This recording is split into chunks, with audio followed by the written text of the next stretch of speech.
Continuando aqui a nossa aula, no caso aqui vamos estudar, já corresponde à aula 4, que, como eu tinha falado, estudamos três fenômenos físicos, né? Pressão de vapor, ebulição de líquidos puros e congelamento de líquidos puros. Agora a gente vai ver qual será o efeito quando eu adicionar um soluto dentro de um líquido puro. Tá? Tinha um líquido puro lá bonitinho, lá com a sua pressão de vapor, lá acontecendo, tranquilo. E aí o cara vai, abre o recipiente e joga um sólido lá dentro, que é um soluto não volátil. E eu vou querer saber qual o comportamento. E é justamente esse comportamento que as propriedades coligativas vão estudar. Então, de fato, o assunto propriedades coligativas começa agora. Tá? Anteriormente foi só um estudo dos fenômenos que acontecem.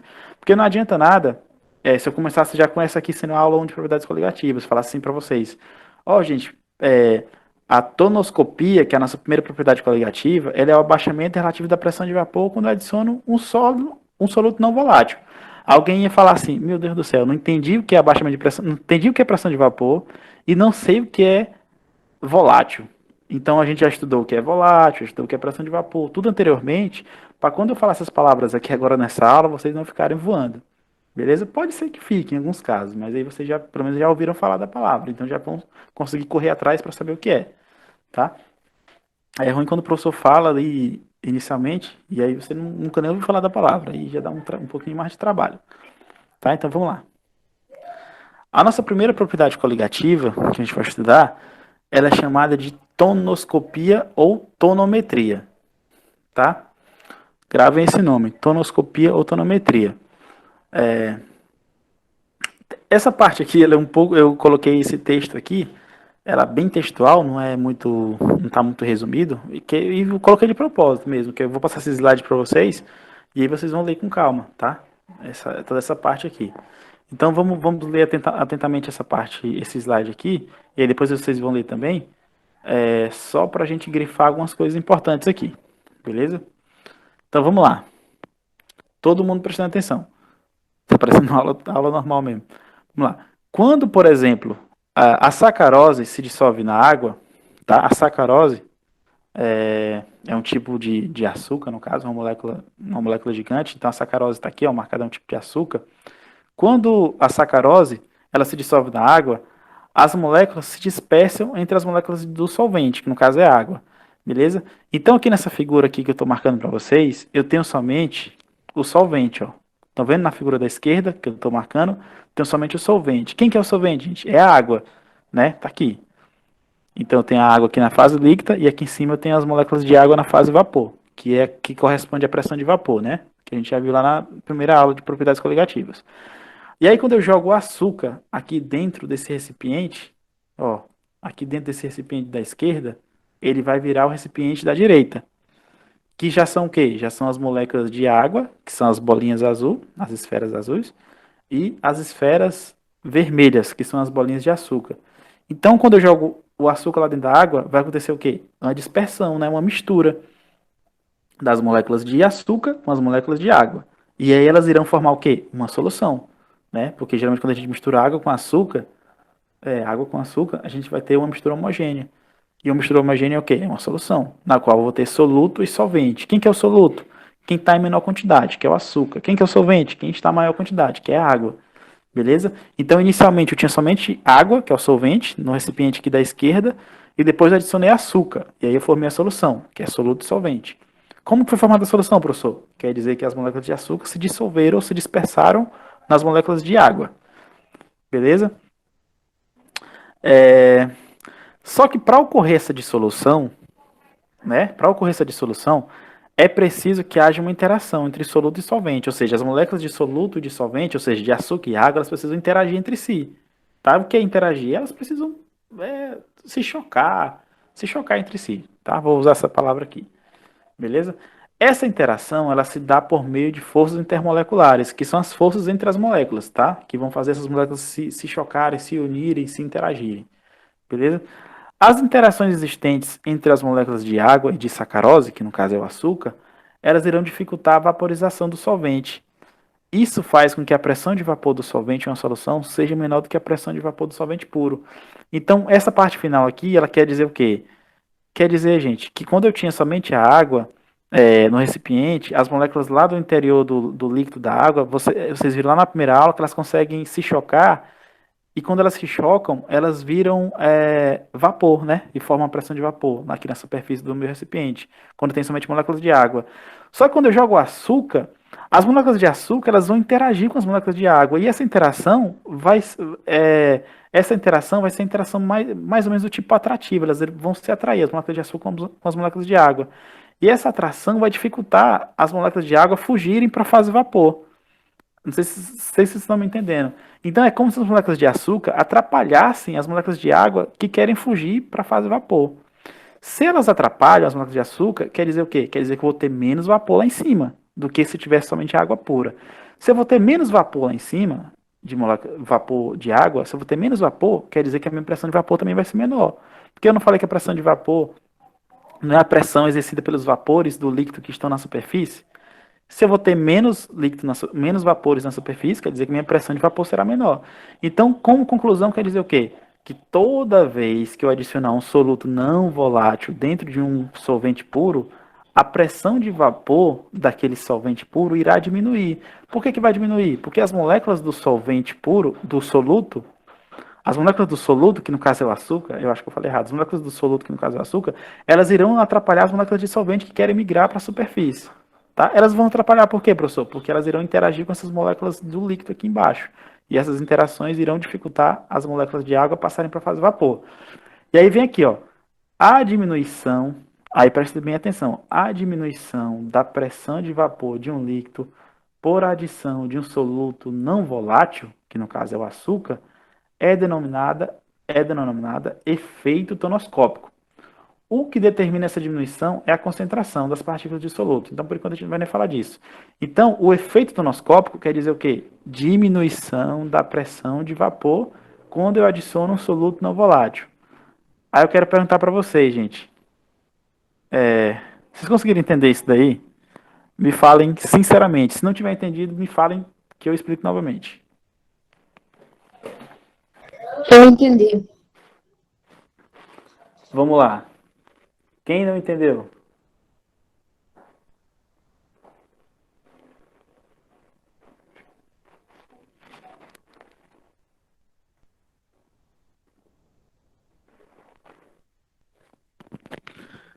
Deixa eu perguntar para Elisnara. Qual foi a parte que você não entendeu? Para a gente ir logo direto ao ponto. Ah, não. Não é possível.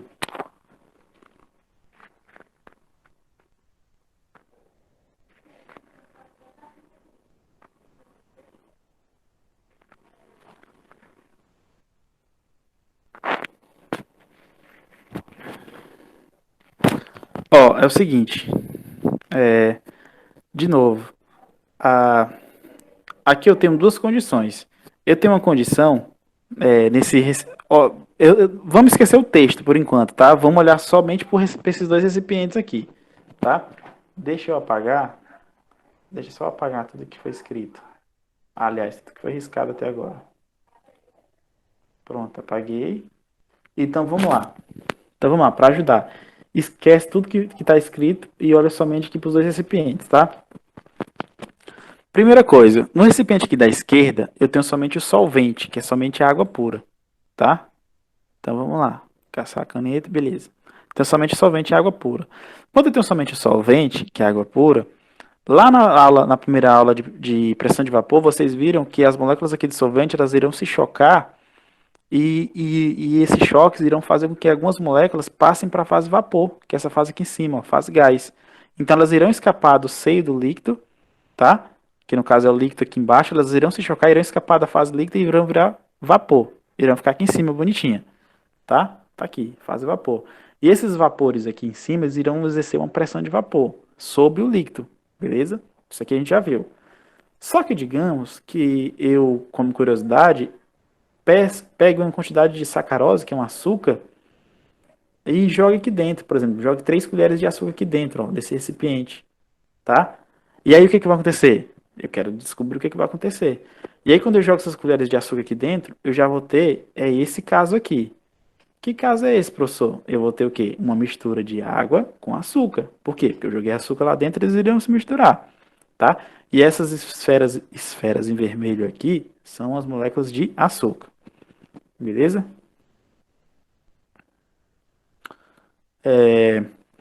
Vamos lá.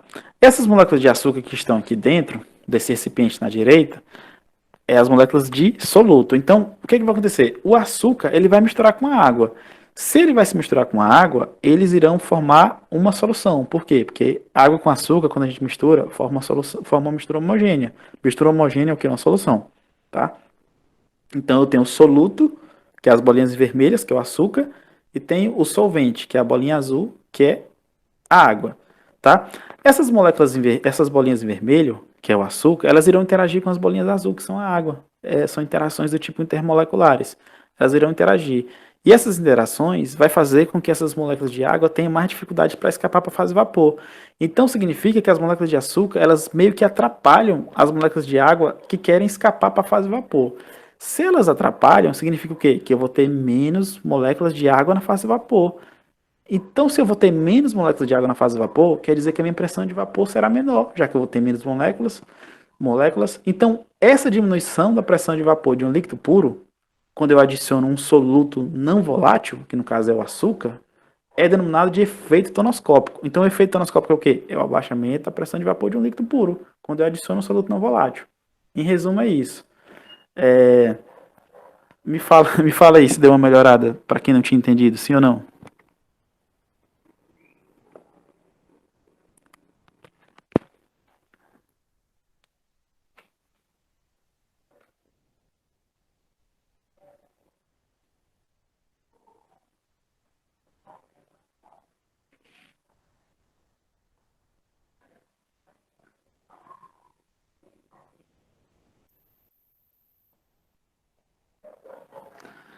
E aí, outra coisa que eu queria falar para vocês, juntamente com a gravação dessa aula, eu vou estar postando também um vídeo de uma aula também do YouTube, complementar a essa minha, com uma explicação possivelmente com algumas animações para ajudar no entendimento de vocês.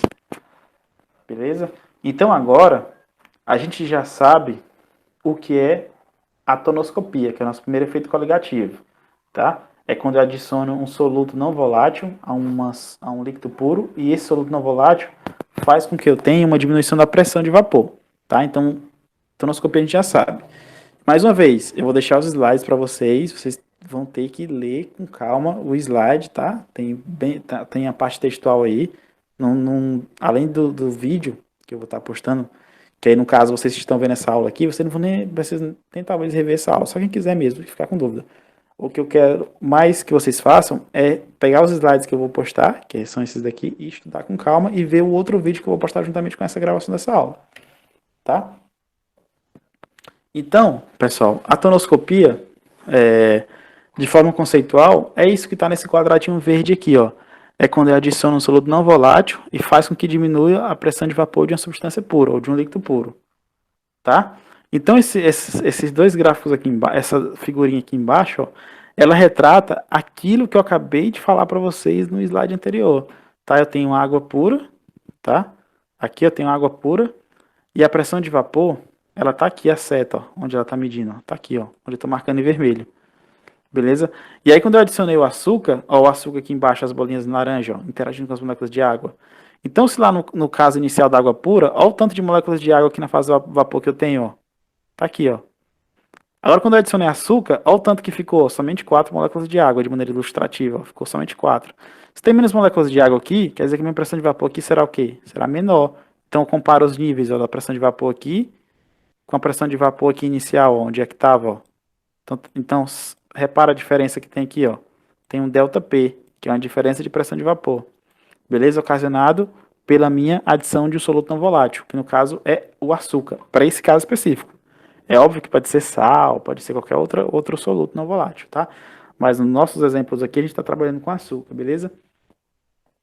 Aqui também é mostrado para vocês um gráfico de pressão de vapor e temperatura, que é aquele gráfico que a gente já estava vendo lá no início das aulas, né? Que era pressão de vapor e temperatura. Gráficozinho bonitinho. E aí quando eu tenho solvente puro, o gráfico é esse, ó, em vermelho. Quando eu tenho a água, por exemplo, tem solvente puro. Só quando eu adiciono um soluto não volátil, eu já vou ter o comportamento descrito pelo gráfico preto, pela essa linha preta. beleza? E essa diferença de altura entre o gráfico preto e o gráfico vermelho é o nosso ΔP, que foi o que eu acabei de mostrar para vocês aqui, o ΔP. Então esse ΔP aqui é o nosso famoso efeito tonoscópico, tá? Que é a diferença entre a pressão de vapor do líquido puro para a solução, quando adiciona energia ao soluto. Beleza? É o nosso ΔP, efeito tonoscópico. A gente vai ver mais com calma isso aí nas questões, tá? O efeito tonoscópico, ou tonoscopia, ele também tem um aspecto matemático, beleza? O aspecto matemático é descrito por essas fórmulas aqui, beleza? Então vamos estudar com calma aqui, essas fórmulas aqui, para a gente poder entender, tá? Primeira coisa, vamos aqui, ó. Vamos para a matemática, para quantificarmos esse efeito coligativo. O primeiro cientista que estudou o efeito coligativo da tonoscopia foi o Raul. Então existe hoje em dia a lei de Raul. Ela fala o quê? Fala que a pressão de vapor de uma solução, tá? Então a pressão de vapor de uma solução, ela vai ser igual ao produto da pressão de vapor do líquido puro pela fração molar do líquido puro na solução. Então vocês já vão saber, poxa, fração molar eu já estudei, eu sei o que é. Pressão de vapor também já sei o que é. Então essa fórmula aqui ela não vai ser tão estranha para mim. Por quê? Quer dizer o quê? Que a pressão de vapor da solução vai ser igual à fração molar do solvente puro versus a pressão de vapor do solvente puro, tá? Depois a gente vai voltar com calma nessa fórmula aqui, tá? Por enquanto eu vou passar, deixar ela aí. Depois a gente comenta ela com calma. Outro conceito de tonoscopia, ou da nossa propriedade coligativa tonoscópica, é essa aqui, ó. Toda vez que eu dissolver um mol de qualquer soluto não volátil e não iônico em 1 kg de solvente, eu vou sempre observar o mesmo efeito tonométrico, tá? Que é o nosso efeito tonoscópico. Tonométrico quer dizer a mesma coisa de tonoscópico, beleza? Que é o efeito coligativo aqui ocasionado pela adição do soluto não volátil. Então, pessoal, eu quero que vocês gravem, ou se quiserem anotar, mas não sei, o slide vai estar disponível para vocês. Essa aqui vai ser a nossa fórmula mais importante para a tonoscopia, beleza? Quer dizer o que, professor, essa fórmula aí? Quer dizer o quê? Que o ΔP é o quê? É o abaixamento tonoscópico, o efeito tonoscópico. O ΔP sobre o P0, esse P0 é a pressão de vapor do líquido puro, da água pura. Então, ΔP sobre P0 vai ser igual a KT, que é a constante tonoscópica, é uma constante, obviamente, versus o W. Quem que é o W? É a molaridade, que vocês já viram lá na parte de soluções.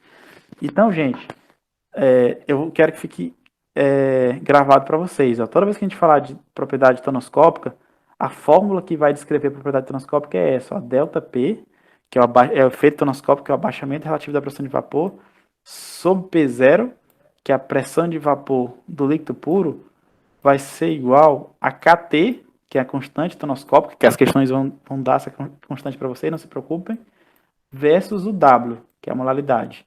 Já a molaridade, vocês vão ter que saber calcular. A fórmula da molaridade é essa daqui, ó, o W. É o 1000 vezes M1 dividido por M2 versus M1 maiúsculo. Então, M1, massa em grama do soluto. O M2, massa em grama do solvente. E o M1 maiúsculo é a massa molar do soluto. Beleza? Quando eu estiver fazendo as questões de tonoscopia, vocês vão entender com mais calma como que a gente vai usar essas fórmulas aqui, beleza? A aula de hoje é mais introdutória, já para ir mostrando para vocês que existe a fórmula para a gente quantificar o efeito tonoscópico, beleza? Vocês vão captar melhor esse conteúdo quando a gente estiver tratando das questões, beleza? Então, essa fórmula aqui do ΔP sobre P0 igual a KT vezes W, ela pode ser expandida para essa outra fórmula aqui em cima que está em verde, ó, que eu estou marcando aqui agora. O que foi que eu fiz, gente? Eu só peguei o W, que é a modalidade, e substituir aqui na fórmula. Beleza? É isso. E outra coisa, a constante tonoscópica, as outras constantes das outras propriedades coligativas, elas serão fornecidas nas questões. Só que a constante tonoscópica, geralmente, ela não vai ser fornecida, eu esqueci de falar isso. Por que ela não vai ser fornecida? Porque a gente consegue calcular ela com facilidade. A constante tonoscópica, ela vai ser sempre a massa molar do solvente dividido por 1000. Então, se no caso da maioria dos casos, se na maioria dos casos que eu estou utilizando é água como solvente, então vai ser o quê? Massa molar da água, que é o solvente, que é 18, dividido por 1000. que vai dar 0,018. Então, de novo, nas questões que eu vou mostrar para vocês, vai ser fácil de interpretar.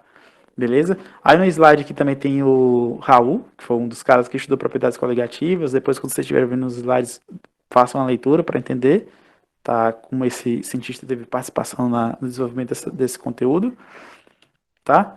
E deixa eu ver o que mais.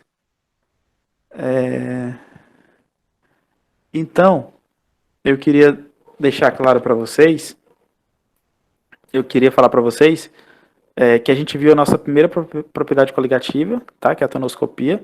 Vocês vão ver que as outras propriedades coligativas, elas têm expressão matemática muito parecida, vai ser sempre K versus o W, tá? A única diferença que vai mudar é que o K para outras propriedades coligativas serão uma constante para outro fenômeno, mas vai ter o W, então vai ser K alguma coisa vezes o W. E outra coisa, aqui no lado esquerdo, é que também a gente vai ter uma mudança. Cada propriedade coligativa vai ter o seu efeito quantificado. Como aqui na tonoscopia eu estou estudando abaixamento da pressão de vapor, então aqui nesse primeiro membro da minha equação vou ter dados relativos à pressão de vapor. Lá na outra propriedade, que é bulioscopia, eu vou estudar o aumento do ponto de ebulição.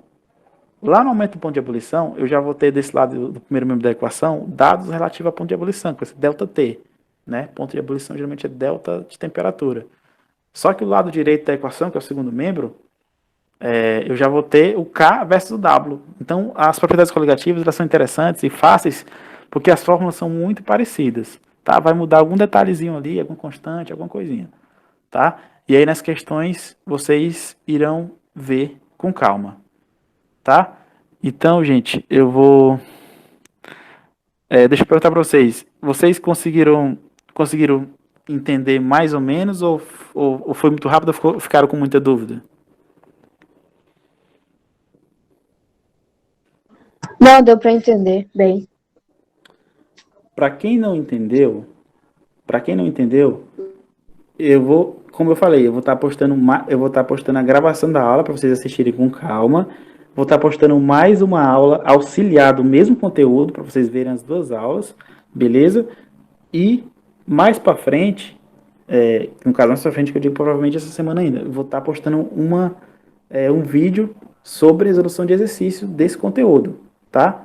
Então essa serão os nossos próximos passos, beleza? Então eu vou pedir para vocês não deixem acumular, tá? Quem ainda não como é que fala? Não entendeu muito lá os fenômenos que estudamos anteriormente, tenta rever os vídeos, procurar na internet, tá? Procurar na internet, pesquisar e se atualizar em relação ao conteúdo. E já para quem entendeu, já pega esse conteúdo aqui de tonoscopia e já começa a estudar para tentar entender o mais rápido possível, porque o importante é o que eu sempre digo, não deixar acumular. Beleza?